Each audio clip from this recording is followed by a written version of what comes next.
may baby dito sa katabi ko. Ang aking apo. Makulit ko kasi dito sa gabi ko. Sa baby. Oh, yun na. Ang aking apo, kasama ko. Baby? Sama ka? Kasama sa classes. Kasama sa classes yung aking apo.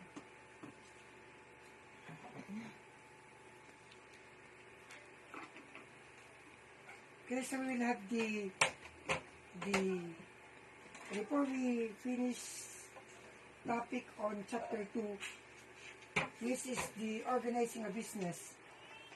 So I remember last time, we are already in the determination of feasibility.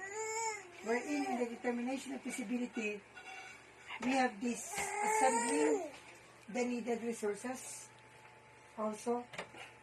So that is part of business promotion, discovery, determination of feasibility, as well as assembling the needed resources.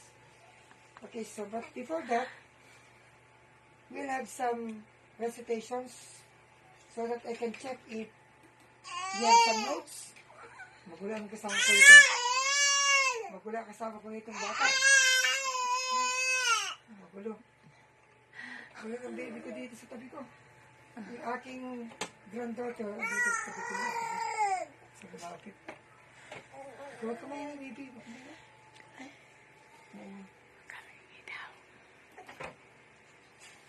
Okay, so I'd like first to call Miss Ayla Hari. Gil Hari. Miss Hari. Okay, so you can open your camera, also unmute your video. Misari?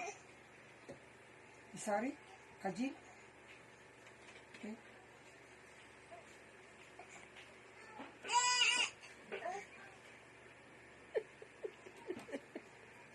Baby ko. Sige na. Okay, so Miss Hari? Haji? Miss